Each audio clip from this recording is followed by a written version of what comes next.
നമസ്കാരം. മലയാളി വാർത്ത ഇൻസൈഡിലേക്ക് സ്വാഗതം. വിവാദ കരിമണൽ കമ്പനിയായ CMRലും ടി വീണയുടെ ഉടമസ്ഥയിലുള്ള എക്സാലോജിക് സൊല്യൂഷൻസും തമ്മിൽ നടത്തിയ കോടികളുടെ സാമ്പത്തിക ഇടപാടിൽ വീണ്ടും പുതിയ തെളിവുകൾ പുറത്തു വന്നുകൊണ്ടിരിക്കുകയാണ്.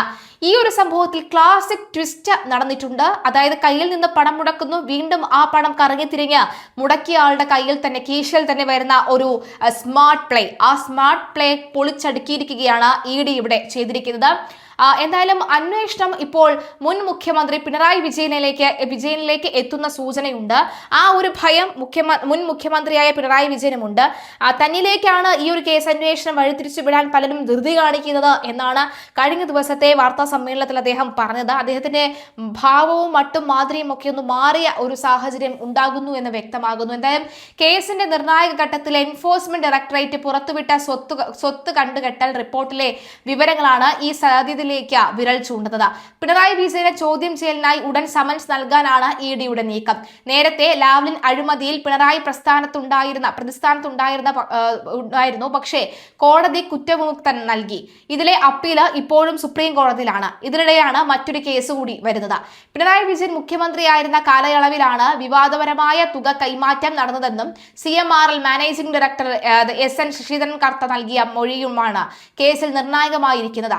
വ്യക്തിബന്ധത്തിന്റെ പേരിൽ മാത്രമാണ് പണം നൽകിയതെന്നും എക്സാലോജിക്കിൽ നിന്ന് സേവനങ്ങളൊന്നും സ്വീകരിച്ചിട്ടില്ലെന്നുമുള്ള കർത്തയുടെ വെളിപ്പെടുത്തൽ മുൻ മുഖ്യമന്ത്രിക്ക് തിരിച്ചടിയാകും. കേസിൽ തെളിവുകൾ ശേഖരിക്കുന്നതിനായി ED നടത്തിയ മിന്നൽ പരിശോധനകളിൽ പിടിച്ചെടുത്ത രേഖകളാണ് അന്വേഷണത്തിൽ വഴിത്തിരിവായത്.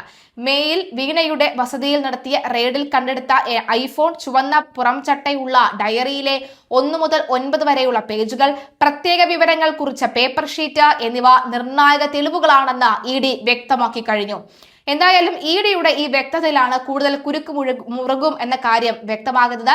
ബാങ്ക് നിക്ഷേപങ്ങൾക്ക് പുറമെ റെയ്ഡ് പിടിച്ചെടുത്ത രേഖകൾ വിശദമായി പരിശോധിച്ച ശേഷമാണ് വീണയുടെ സ്വത്തുക്കൾ കണ്ടുകെട്ടാനുള്ള നടപടികളിലേക്ക് ED കടന്നത്.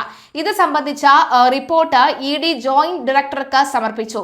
കഴിഞ്ഞ സോഫ്റ്റ്വെയർ സേവനങ്ങളുടെ പേരിൽ 2.78 കോടി രൂപ വീണയുടെ കമ്പനിക്ക് CMRL നൽകിയിരുന്നു. എന്നാൽ കമ്പനിയിൽ നിന്ന് യാതൊരുവിധ സേവനവും ലഭിച്ചിട്ടില്ലെന്ന് 2014 ഏപ്രിൽ 17 നൽകിയ മൊഴിയിൽ ശശിധരൻ കർത്ത വ്യക്തമാക്കിയിരുന്നു. ഈ മൊഴിയും വീണയും ശരിവെച്ചതായി ED റിപ്പോർട്ടിൽ ചൂണ്ടിക്കാണിക്കുന്നുണ്ട്. എക്സാലോജിക് നൽകാമെന്ന ഏറ്റ സേവനങ്ങൾക്കായി പിന്നീട് മറ്റൊരു IT സ്ഥാപനത്തെ CMRL ചുമതലപ്പെടുത്തിയിരുന്നു. ഇതിനായി വീണയ്ക്ക് നൽകിയതിനേക്കാൾ വളരെ കുറഞ്ഞ തുക മാത്രമേ കമ്പനിക്ക് ചിലവാകേണ്ടി വന്നിട്ടുള്ളൂ. 66 ലക്ഷം രൂപയുടെ നഷ്ടക്കണക്കും 5 ലക്ഷം രൂപയുടെ മാത്രം വിറ്റുവരവുമുള്ള ദുർബലമായ സ്ഥാപനമാണ് എക്സാലോജിക് എന്നും CMRL ഔദാര്യത്തിലാണ് ഇത് മുന്നോട്ട് പോകിയത് എന്നും ED റിപ്പോർട്ടിൽ പറയുന്നു.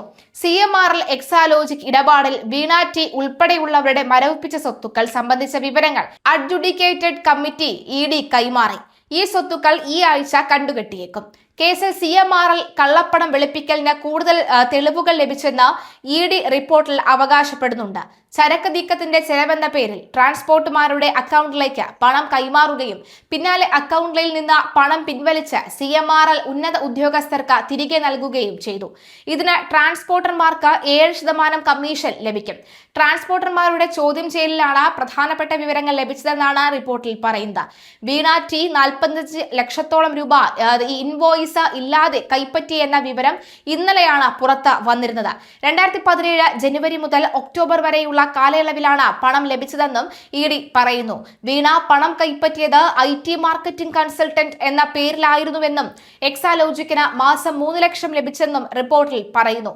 വീണയുടെ പങ്കാളിത്തമുള്ള കമ്പനിയായ ലേക്ക് ഇന്ത്യ കോർപ്പറേഷൻ കേന്ദ്രീകരിച്ചും കൂടുതൽ അന്വേഷണം ഉണ്ടാകും.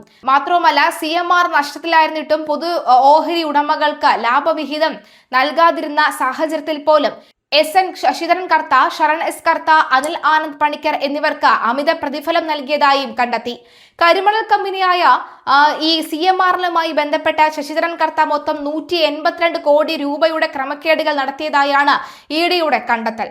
ഇതിൽ 139 കോടി രൂപ ഈ സ്ലഡ്ജ്, അതായത് ചെളി, അതുപോലെ തന്നെ ഹാൻഡ്ലിംഗ് ആൻഡ് ട്രാൻസ്പോർട്ടേഷൻ അഥവാ ചെളി നീക്കൽ എന്ന പേരിലാണ് കമ്പനി കണക്ക് കൂട്ടിയിരിക്കുന്നത് എന്നും വ്യക്തമാണ്.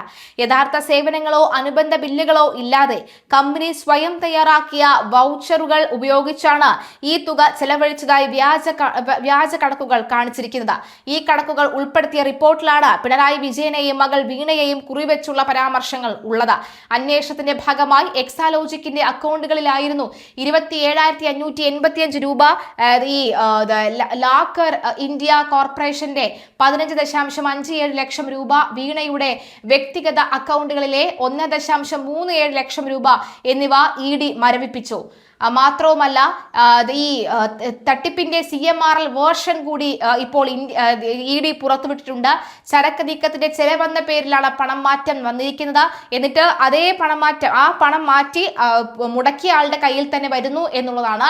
എന്തായാലും ഇതിനു പുറമെ CMRL കമ്പനി ഡയറക്ടർ, അവരുടെ കുടുംബാംഗങ്ങൾ എന്നിവരുമായി ബന്ധപ്പെട്ട 26 കോടി രൂപയുടെ സ്വത്തുക്കളും മരവിപ്പിച്ചിട്ടുണ്ട്. കേസിൽ ഉൾപ്പെട്ട 12 പ്രതികളുടെയും അവരുടെ ഉടമസ്ഥതയിലുള്ള സ്ഥാപനങ്ങളുടെയും ആകെ 29 കോടി രൂപയുടെ സ്വത്തുക്കളാണ് നിലവിൽ കണ്ടുകെട്ടിയതെന്ന് മുന്നോടിയായി മരവിപ്പിച്ചിരിക്കുന്നത്. സ്വത്തുക്കൾ പൂർണ്ണമായി കണ്ടുകെട്ടുന്ന നടപടികളിലേക്ക് കടക്കുന്നതിന് മുന്നോടിയായി എക്സാലോജിക് ഉടമ വീണ ഉൾപ്പെടെയുള്ള എതിർകക്ഷികൾക്ക് ഈ അഡ്ജുഡിക്കേറ്റിംഗ് അതോറിറ്റിക്ക് മുന്നിൽ തങ്ങളുടെ ഭാഗം വിശദീകരിക്കാൻ നിയമപരമായ അവസരം ലഭിക്കും.